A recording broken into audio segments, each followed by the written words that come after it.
Hello everyone, good morning to all of you and welcome to my channel Manmohan classes. दोस्तों, आज की हमारी video का टॉपिक है दैनिक समसामयिकी, जिसमें आज हम 4 मई 2021 से रिलेटेड सभी मोस्ट इम्पोर्टेंट क्वेश्चनों की कवर करने की कोशिश करेंगे और इसी के साथ मैं हर क्वेश्चन से रिलेटेड सभी इम्पोर्टेंट फैक्ट्स आपके साथ इस वीडियो में शेयर करने वाला हूं। तो सभी के सभी क्वेश्चन काफ़ी इम्पोर्टेंट है, बने रहिए वीडियो के अंत तक, क्योंकि यह वीडियो आपके कम्पिटिटिव एग्जाम के लिए काफ़ी इंपॉर्टेंट हो सकती है। बढ़ते हैं आज के पहले क्वेश्चन की ओर। पहला क्वेश्चन है हमारा कि हाल ही में किस राज्य ने वर्ष 2021-22 में 2 लाख से अधिक नल कनेक्शन प्रदान करने की योजना बनाई है। तो जैसा कि हम आपको बता दें कि हिमाचल प्रदेश राज्य ने चल रहे वित्तीय वर्ष 2021-22 के लिए अपने जल जीवन मिशन वार्षिक कार्यक्रम की योजना बनाई है और इसी के तहत उन्होंने लगभग 2 लाख से अधिक नल कनेक्शन प्रदान करने की योजना बनाई है। यदि हम बात करें कि हिमाचल प्रदेश ने 17.4 लाख ग्रामीण परिवार हैं और इन्हीं सबको नल की आपूर्ति की सुविधा उपलब्ध कराने के लिए इस वित्तीय वर्ष 2021-22 में 2 लाख से अधिक नल कनेक्शन लगाने की योजना बना रहा है। इसका राइट आंसर तो हो जाएगा हिमाचल प्रदेश। यदि हम बात करें कि यह जल जीवन क्या है, तो इसका लक्ष्य रखा गया है हर घर जल तक और प्रधानमंत्री मोदी जी द्वारा यह लक्ष्य रखा गया है कि 2024 तक हर घर तक जल पहुंच सके।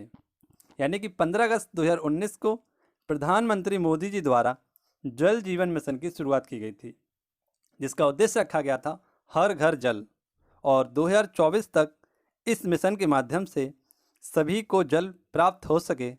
इसीलिए जल शक्ति मंत्रालय द्वारा इसको बढ़ावा दिया गया और पहला ऐसा राज्य गोवा बन गया जिसके पास 100% नल कनेक्शन हो गया है, जिसमें उसे शुद्ध जल प्राप्त हो सकता है। और इसी पहल के चलते हिमाचल प्रदेश ने भी 2022 तक हर घर जल पहुंचाने की योजना बनाई है। इसका राइट आंसर हो जाएगा हिमाचल प्रदेश। आइए बात करते हैं हम। यदि हम बात करें कि पहला ऐसा राज्य बन चुका है गोवा, जिसने जल शक्ति मिशन के माध्यम से हर घर जल पहुंचा दिया है और गोवा ऐसा फर्स्ट राज्य बन गया है। आइए बात करते हैं 2022 तक हिमाचल प्रदेश के पास भी 100% नल की सुविधा उपलब्ध हो जाएगी। कुछ इंपॉर्टेंट फैक्ट जो हिमाचल प्रदेश से संबंधित हैं, आइए उन पर हम चर्चा करते हैं और समझने की कोशिश करते हैं। यदि हम बात करें हिमाचल प्रदेश की, तो हिमाचल प्रदेश भारत के नक्शे में उत्तरी इलाके में स्थित है, जिसकी राजधानी है शिमला। यदि हम बात करें कि प्रेजेंट टाइम में हिमाचल प्रदेश के सीएम कौन है, तो वह है जयराम ठाकुर। जयराम ठाकुर यहाँ के प्रेजेंट टाइम में सीएम हैं। वहीं पर यदि हम बात करें कि 2021 से 2022 के मध्य में पीएम ग्राम सड़क योजना के तहत यहाँ पर जो प्रथम जिला आया था, वह आया था यहाँ का मंडी जिला, और यह करंट से जुड़ी घटना है, इसलिए मैं आपको बता रहा हूँ। यहीं पर हींग की खेती को बढ़ावा देने के लिए प्रथम राज्य बन गया है, वह है हिमाचल प्रदेश। इसी के साथ यदि हम बात करें कि 2020 का ई पंचायत पुरस्कार भी हिमाचल प्रदेश को ही प्रदान किया गया है, जबकि 2021 का यह पुरस्कार यूपी यानी उत्तर प्रदेश को दिया गया है। इसी के साथ यदि हम बात करें कि हिमाचल प्रदेश में ही स्थित है रोहतांग दर्रा, जिसका नाम बदलकर रख दिया गया है अटल सुरंग। जी हाँ दोस्तों, जिसकी कुल लंबाई है 9.02 किलोमीटर और यह रोहतांग दर्रा जिसमें स्थित है अटल सुरंग। बात करते हैं कि 100% एलपीजी गैस कनेक्शन प्रदान करने वाला पहला राज्य बना है, वह ही है हिमाचल प्रदेश। यदि हम बात करें कि इसी के साथ सबसे प्रसिद्ध नेशनल पार्क यहाँ का वह है पिन घाटी नेशनल पार्क। ये पिन घाटी नेशनल पार्क भी यहीं स्थित है। आशा करता हूँ कि आपको यह संबंधित प्रश्न काफ़ी अच्छे लगे होंगे। यदि वीडियो पसंद आई हो तो एक बार वीडियो को लाइक करना ना भूलें। नेक्स्ट क्वेश्चन हमारा क्वेश्चन नंबर 2, और इसमें हमसे पूछा गया है कि हाल ही में भारतीय सेना ने किस राज्य में पहला हरित ऊर्जा संयंत्र का उद्घाटन किया है। तो यदि हम बात करें कि भारतीय सेना ने अपने सैनिकों के लिए नवीकरणीय ऊर्जा के दोहन के लिए 30 अप्रैल 2021 को उत्तरी सिक्किम में 16,000 फीट की ऊंचाई पर वेनेडियम आधारित प्रौद्योगिकी उपयोग करते हुए 56 किलोवाट का एक ऊर्जा संयंत्र स्थापित किया है। और यह प्रोजेक्ट आईआईटी बॉम्बे के द्वारा इसमें हेल्प करके भारतीय सेना की हेल्प करके बनाया गया है। और ये कहाँ पर बनाया गया है, तो यह भारतीय राज्य सिक्किम में बनाया गया है। यदि हम बात करें कि भारतीय सेना द्वारा इसी संयंत्र का उद्घाटन हाल ही में सिक्किम में ही किया गया है। आइए देखते हैं इसे। यही है वह भारतीय सेना द्वारा बनाएगा पहला हरित सौर ऊर्जा दोहन संयंत्र, जो कि भारतीय राज्य सिक्किम में भारतीय सेना द्वारा इसका उद्घाटन किया गया है। यदि हम बात करें कि प्रेजेंट टाइम में सिक्किम के जो सीएम हैं वह हैं प्रेम सिंह तवांग। यहाँ के प्रेजेंट टाइम में सीएम हैं। इसी के साथ यदि हम बात करें कि यहाँ की फेमस नेशनल पार्क कौन सा है, तो कंचनजंगा यहाँ का सबसे फेमस नेशनल पार्क है। जी हाँ दोस्तों, बात करते हैं हम नेक्स्ट क्वेश्चन की। नेक्स्ट क्वेश्चन हमारा क्वेश्चन नंबर 3 काफ़ी इंपॉर्टेंट क्वेश्चन है। आइए बात करते हैं इससे संबंधित तथा इससे रिलेटेड प्रमुख फैक्टों की। पूछा गया है कि हाल ही में किस राज्य के विधायक ने दिल्ली में राष्ट्रपति शासन की मांग की है। तो जैसा कि आपको पता है कि हाल ही में कोविड-19 मामलों की संख्या में भारी वृद्धि हो रही है, जिसके चलते आम आदमी पार्टी के विधायक शोएब इकबाल ने, जैसा कि हम फोटो में देख सकते हैं, शोएब इकबाल जी को इन्होंने दिल्ली में राष्ट्रपति शासन लगाने की मांग की है। और इनका कहना है कि ना वह खुद और सरकार जो है वो तो ना तो खुद को संभाल पा रही है और ना ही वहाँ की जनता को संभाल पा रही है।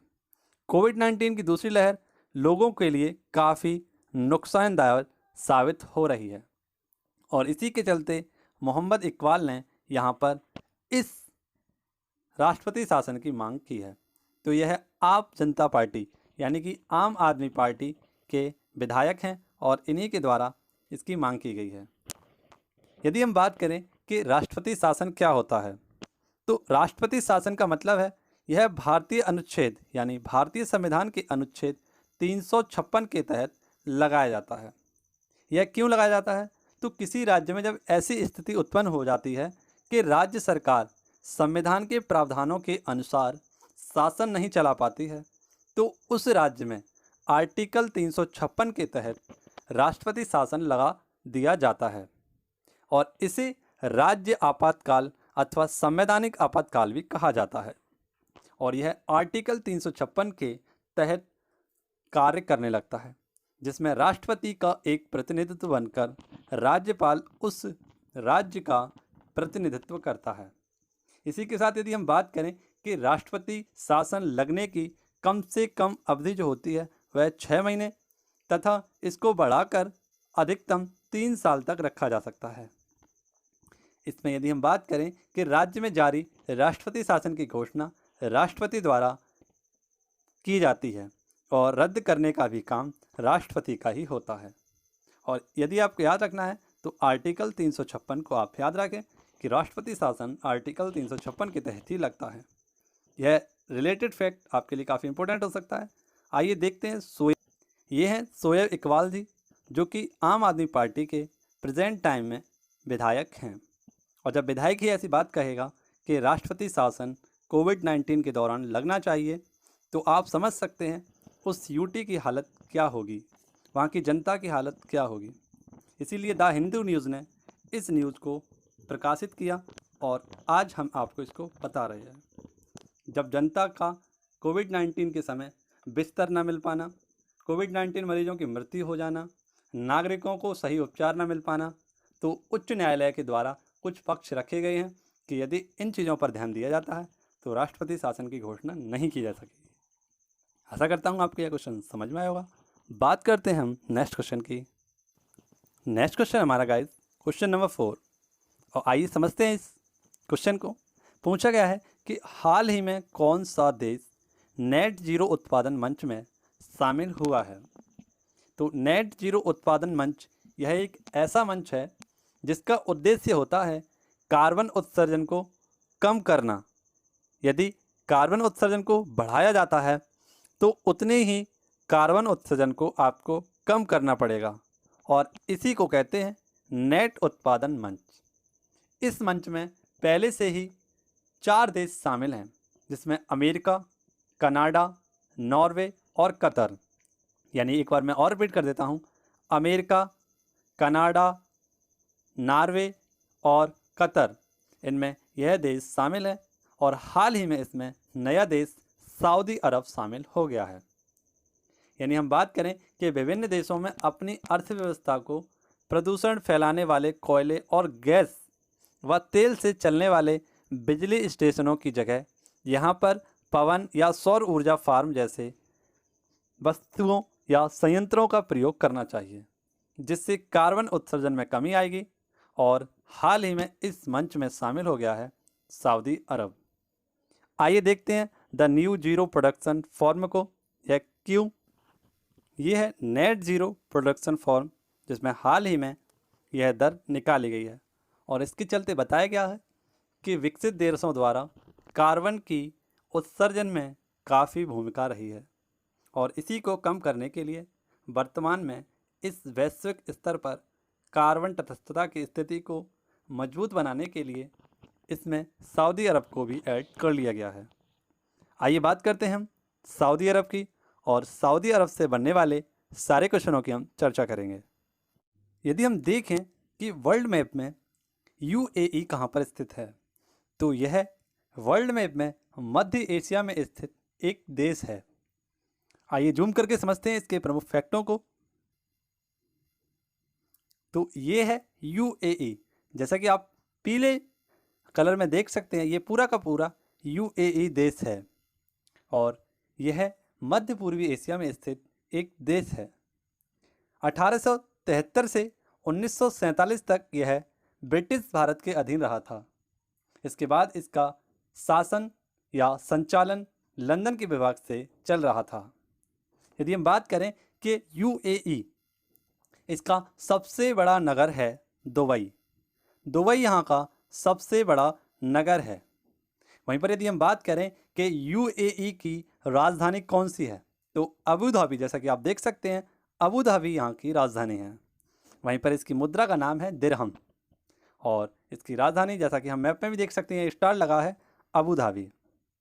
इसकी यदि हम लोकेशन की बात करें तो यह मध्य पूर्वी एशियाई देश है, और यह देश है जिसकी सीमा ओमान से लगती है, और वहीं पर इसकी सीमा सऊदी अरब से भी लगती है। आशा करता हूँ आपको यह क्वेश्चन समझ में आया होगा, पसंद आया होगा। यदि वीडियो पसंद आ रही हो तो एक बार वीडियो को लाइक करें तथा चैनल को सब्सक्राइब करें। नेक्स्ट क्वेश्चन हमारा क्वेश्चन नंबर 5, और पूछा गया है कि 1 मई 2021 को मशहूर देवव्रत चौधरी का निधन हुआ है। इनका संबंध किससे था?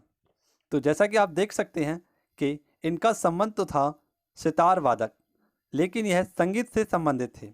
यानी कि सितार वादक हैं तो जाहिर सी बात है कि यह संगीत से ही संबंधित होंगे। 1 मई 2021 को यह मशहूर सितार वादक पंडित देवव्रत चौधरी का कोरोना के कारण 85 ईयर की उम्र में निधन हो गया, और चौधरी का नाम उस्ताद विलायत खान और पंडित रविशंकर जैसे प्रख्यात सितार वादकों में इनका नाम गिना जाने लगा। यदि हम बात करें कि यह जयपुर से सैनिया संगीत घराने से संबंधित थे। कहाँ से?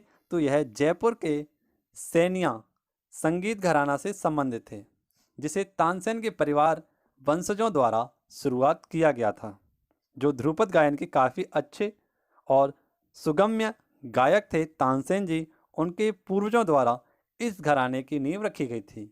किसकी? तो सैनिया घराने की जो नींव रखी गई थी वह तानसेन के पूर्वजों द्वारा रखी गई थी।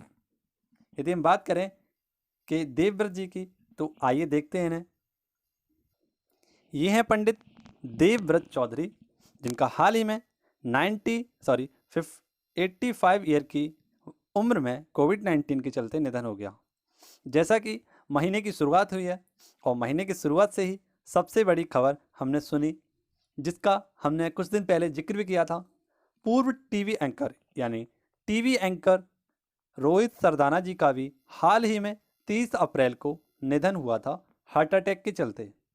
वहीं पर हमने बात की थी कि भारत के पूर्व 2 बार CAG रह चुके सोलाजी सोरावजी का हाल ही में निधन हो गया था। और यह पूर्व CAG जो कि 1989 से 1990 तक भारत के CAG रहे थे, और यह लगातार या यूं कहें यह 2 बार भारत के CAG के रूप में नियुक्त रहे थे, सोराजी सोलावजी। इसी के साथ यदि हम बात करें एक मूवी सांड की आंख पर आधारित दादी तोमर जी का हाल ही में निधन हुआ था। तो ये कुछ मई से रिलेटेड इंपॉर्टेंट निधन थे, इनको भी मैंने इसी क्वेश्चन में आपके साथ साझा किया है। बात करते हैं हम नेक्स्ट क्वेश्चन की। यदि हम बात करें क्वेश्चन नंबर 5 की, तो यह अवार्ड से संबंधित प्रश्न है जो कि परीक्षा के लिए काफ़ी इंपॉर्टेंट हो सकता है, और इसी के चलते इसी क्रम में मैंने इस क्वेश्चन को भी लगाया है। तो पसंद आए, यदि वीडियो के क्वेश्चन समझ में आ रहे हो तो एक बार वीडियो को लाइक करें तथा चैनल को सब्सक्राइब जरूर कर लें। बात करते हैं हम इस क्वेश्चन की। तो हाल ही में किसे ऑर्डर ऑफ राइजिंग सन से सम्मानित किया गया है? एक अवार्ड है ऑर्डर ऑफ राइजिंग सन। हाल ही में जापानी सरकार ने बेंगलोर में स्थित जापानी शिक्षिका श्यामला गणेश को ऑर्डर ऑफ राइजिंग सन से सम्मानित किया गया है। तो किसे? तो श्यामला गणेश जी को। यह एक जापानी शिक्षिका हैं जिन्हें इस जापान के सर्वोच्च नागरिक, जो कि 3रे नंबर का सर्वोच्च नागरिक है, इससे इन्हें सम्मानित किया गया है। यह पुरस्कार जापान के सम्राट द्वारा सर्वप्रथम 1875 में शुरू किया गया था, और यह पुरस्कार उन लोगों को प्रदान किया जाता है जो शिक्षा के क्षेत्र में काफ़ी अच्छा तरीके से बात करते हैं। और यह है श्यामला गणेश जी, जो कि बेंगलोर में स्थित जापानी शिक्षिका के रूप में कार्य कर रही हैं। यदि हम बात करें कि यह सर्वोच्च जापानी पुरस्कार किसका है, तो यह सर्वोच्च जापानी पुरस्कार है जापान का, जो कि जापानी शिक्षिका को दिया गया है। वह हैं श्यामला गणेश जी। आइए देखते हैं श्यामला गणेश जी। ये हैं श्यामला गणेश जी, और इन्हें यह जापानी पुरस्कार से सम्मानित किया गया है। यदि हम बात करें जापान की, तो जापान के प्रेजेंट टाइम में जो CM हैं वह हैं योशिहितो सुगो। योशिहितो जापान के प्रेजेंट टाइम में प्रधानमंत्री हैं। वहीं पर यदि हम बात करें कि इन्होंने शिंजो अबे के स्थान पर यह स्थान ग्रहण किया है। यदि हम एक और क्वेश्चन रिलेटेड है जापान से, जो परीक्षाओं के लिए काफ़ी इंपॉर्टेंट हो सकता है, वह भी चर्चा कर रहे हैं। तो जापान के प्रधानमंत्री शिंजो अबे जापान के सबसे लंबे समय तक रहने वाले प्रधानमंत्री थे। और यदि इसी बीच हम बात करें कि उन्हें 2021 में भारत के द्वितीय नागरिक सम्मान पद्म विभूषण से भी सम्मानित किया जा चुका है, और इन्हें इस सम्मान से भी सम्मानित किया गया है।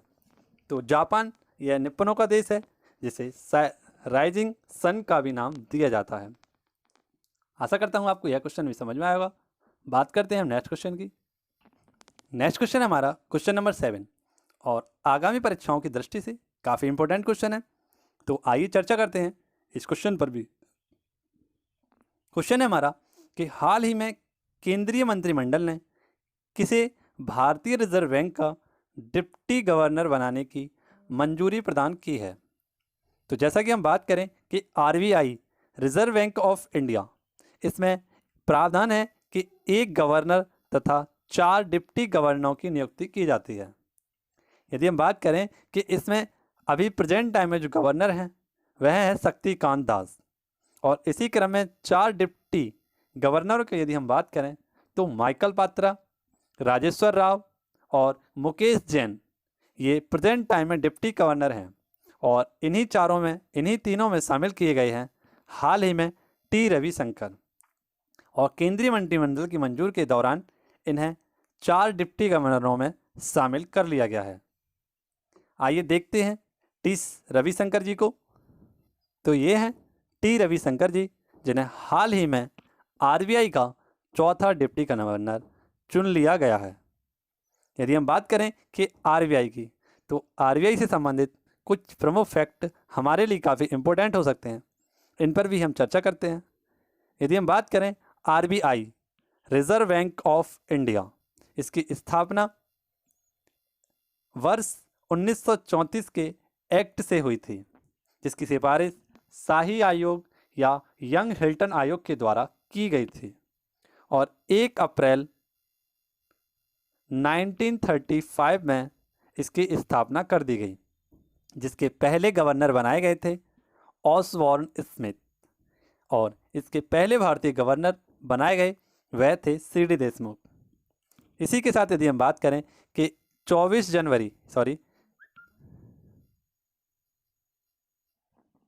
1949 में रिजर्व बैंक का राष्ट्रीयकरण इसे भारतीय बैंक में शामिल कर लिया गया। और यदि हम बात करें कि प्रेजेंट टाइम में इसके जो गवर्नर हैं वह हैं शक्तिकांत दास। ये आरबीआई से संबंधित प्रमुख फैक्ट आपके लिए काफ़ी इंपॉर्टेंट होंगे। यदि हम इसी के साथ आरबीआई के हेडक्वार्टर की बात करें तो यह भारत के मुंबई में स्थित है, जो कि सबसे बड़ा महानगर है और यहीं पर इसका हेडक्वार्टर स्थित है। आशा करता हूँ आपको यह क्वेश्चन भी समझ में आएगा। बात करते हैं नेक्स्ट क्वेश्चन की। नेक्स्ट क्वेश्चन हमारा क्वेश्चन नंबर 8, और दिल्ली में आयोजित होने वाली मुक्केबाजी चैंपियनशिप 2021 को हाल ही में अब कहां पर कर दिया गया है? तो हाल ही में दिल्ली में आयोजित होने वाली मुक्केबाजी चैंपियनशिप 2021 का आयोजन होना था, लेकिन कोविड-19 के बढ़ते और लॉकडाउन के मद्देनजर रखते हुए इस चैंपियनशिप को अब दुबई में करने का फैसला किया गया है। तो इसे कहां पर किया जाएगा? तो दुबई यानी यूएई में इसका स्थानांतरण कर दिया गया है। यदि हम बात करें कि भारतीय मुक्केबाजी संघ यानी बॉक्सिंग फेडरेशन महासंघ द्वारा एशियाई मुक्केबाजी परिसंघ ने सलाह के बाद भारत में अंतर्राष्ट्रीय यात्रा प्रतिबंधों के कारण तथा कोविड-19 के चलते इस दिल्ली में आयोजित होने वाली प्रतियोगिता को अब यूएई के दुबई में करने का फैसला किया गया है। इसी के साथ यदि हम बात करें कि भारत आखिरी बार पुरुषों का इवेंट 1980 में मुंबई में आयोजित होने का मौका मिला था, जबकि महिलाओं को इस इवेंट में 2003 में हरियाणा में आयोजित हुआ था और इसके बीच चलते इसे अब दुबई में स्थानांतरित कर दिया गया है। चैंपियनशिप का आयोजन नवंबर-दिसंबर 2020 में इसी स्थान पर होना था, लेकिन उस वक्त भी कोविड-19 महामारी के चलते इसे मई 2021 में करने का फैसला लिया गया था, लेकिन पुनः से कोविड-19 का प्रसार हो जाने के कारण इसे दुबई में स्थानांतरित कर दिया गया है। तो इसका राइट आंसर हो जाएगा यूएई। और पूछा जाए तो यूएई में कहाँ पर? तो यूएसए यानी दुबई में इसे करने का फैसला किया गया है। यही है, होने वाला था दिल्ली में, लेकिन अब नहीं होगा, अब होगा दुबई में। तो बात करते हैं हम नेक्स्ट क्वेश्चन की। नेक्स्ट क्वेश्चन हमारा क्वेश्चन नंबर 9 परीक्षा की दृष्टि से काफ़ी इंपॉर्टेंट क्वेश्चन है, तो इस श्रृंखला में हमने इसे भी शामिल किया है। और बात करते हैं क्वेश्चन नंबर 9 पर। तो पूछा गया है कि हाल ही में किसे रेलवे बोर्ड का नया डिप्टी चेयरमैन के रूप में या नए सदस्य के रूप में, यहाँ पर आपको करना है डिप्टी चेयरमैन या नए सदस्य का कार्यभार किसे प्रदान किया गया है? तो संजय कुमार मोहंती जी को भारतीय रेलवे यातायात सेवा के 1984 बैच के अधिकारी संजय कुमार मोहंती को 1 मई 2021 के लिए रेलवे बोर्ड यानी रेल मंत्रालय के नए सदस्य, जिसमें परिचालन और कारोबार विकास का इनके द्वारा रख रखाव तथा उस पर नज़र रखने के लिए इनकी नियुक्ति की गई है।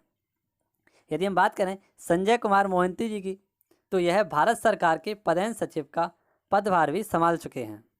वे रेलवे बोर्ड के सदस्य के पद पर पदोन्नति से पहले दक्षिण पूर्व रेलवे के महाप्रबंधक थे। यह दिल्ली स्कूल ऑफ इकोनॉमिक के पूर्व छात्र हैं और इन्हें हाल ही में रेलवे बोर्ड के सदस्य के रूप में चुना गया है। चेयरमैन नहीं, चेयरमैन तो हमारे BK यादव जी थे, जिनके स्थान पर सुनीत शर्मा को रख दिया गया है। लेकिन रेलवे बोर्ड के नए सदस्य की बात करें तो वह हैं संजय कुमार मोहंती। ये सारे के सारे फैक्ट आपको याद रखने हैं कि प्रेजेंट टाइम में जो रेलवे बोर्ड के नए सदस्य का कार्यभार संभालेंगे वह हैं संजय कुमार मोहंती जी। रेलवे बोर्ड के नए चेयरमैन हैं सुनीत कुमार शर्मा जी, और इन किसके स्थान पर आए हैं तो BK यादव जी के स्थान पर यह आए हैं, जो रेलवे बोर्ड के पहले अध्यक्ष या चेयरमैन थे। आइए देखते हैं संजय कुमार मोहंती जी को। ये हैं संजय कुमार मोहंती जी, जो रेलवे के नए सदस्य बने हैं। आइए बात करते हैं हम नेक्स्ट क्वेश्चन। नेक्स्ट क्वेश्चन हमारा क्वेश्चन नंबर 10। काफ़ी इंपॉर्टेंट क्वेश्चन है, तो इस पर भी चर्चा करना बनता है। बात करते हैं हम कि पूछा गया है, हाल ही में किस देश के द्वारा भारत को P-8I गश्ती विमान की मंजूरी प्रदान की गई है। तो किस देश के द्वारा भारत के लिए PSI यानी P-8I इस गश्ती विमान को मंजूरी दी गई है। तो हाल ही में USA के द्वारा इस $42 मिलियन की लागत से भारत को 6 ऐसे कितने तो कुल 6 PS-8I गश्ती विमान बिक्री की मंजूरी प्रदान कर दी गई है। रक्षा मंत्रालय राजनाथ सिंह की अध्यक्षता में रक्षा अधिग्रहण परिषद ने नवंबर 2019 में बोइंग द्वारा निर्मित लंबी दूरी के समुद्री निगरानी विमानों की खरीदारी को मंजूरी दी थी, और इसी के चलते इस 6 PS-8I यानी P-8I गश्ती विमान की बिक्री को मंजूरी मिल चुकी है। तो किसके द्वारा दी गई है तो USA के द्वारा इसे मंजूरी दी गई है। यह मंजूरी क्यों दी गई है तो समुद्री मार्गों में लंबी निगरानी के लिए इसे इंडियन नेवी को प्रदान किया गया है। यह है वो विमान जो दिया गया है। दोस्तों, आज की इस वीडियो के सभी क्वेश्चन आपको पसंद आए हों तो वीडियो को एक बार लाइक करें तथा चैनल को सब्सक्राइब जरूर कर लें। मैं डेली करंट अफेयर की क्लास को यूं ही चलाकर आपके लिए करंट अफेयर को काफ़ी सरल बनाने की कोशिश कर रहा हूं, क्योंकि आए दिन परीक्षाओं में अत्यधिक करंट अफेयर से बनते हैं यह क्वेश्चन, जिसका मैं आपको काफ़ी अच्छे से अभ्यास करा दूंगा। यदि वीडियो पसंद आ रही हो तो वीडियो को एक बार लाइक करें तथा चैनल को सब्सक्राइब जरूर कर लें। बात करते हैं हम कि कल वाले प्रश्न के उत्तर की। इससे पहले हम बात करेंगे today question of the day की, जिसका आंसर आपको कमेंट बॉक्स में बताना है। क्वेश्चन है हमारा कि हाल ही में भारत में ऑक्सीजन से भरे कंटेनरों की शिपमेंट के लिए ऑपरेशन समुद्र सेतु 2 लॉन्च किया गया है। तो यह किसके द्वारा लॉन्च किया गया है, इसका आंसर आपको कमेंट करके बताना है। बात करते हैं हम कल वाले क्वेश्चन के आंसर की। लगभग सभी स्टूडेंटों ने इसका आंसर सही दिया। क्वेश्चन था हमारा कि हाल ही में किस राज्य ने आशीर्वाद योजना के तहत 21,000 रुपये से बढ़ाकर 51,000 रुपये की राशि कर दी है। तो पंजाब सरकार ने आशीर्वाद योजना के तहत जो इसकी राशि थी वह 21,000 से बढ़ाकर 51,000 रुपये कर दी, जिसमें लड़कियों के विवाह के लिए यह राशि दी जाती थी। तो पहले इसका नाम था सगुन योजना, और इसका नाम बदलकर आशीर्वाद योजना रखकर इसकी राशि को 51,000 रुपये से 21,000 रुपये से 51,000 रुपये कर दिया गया है। इसका राइट आंसर हो जाएगा पंजाब।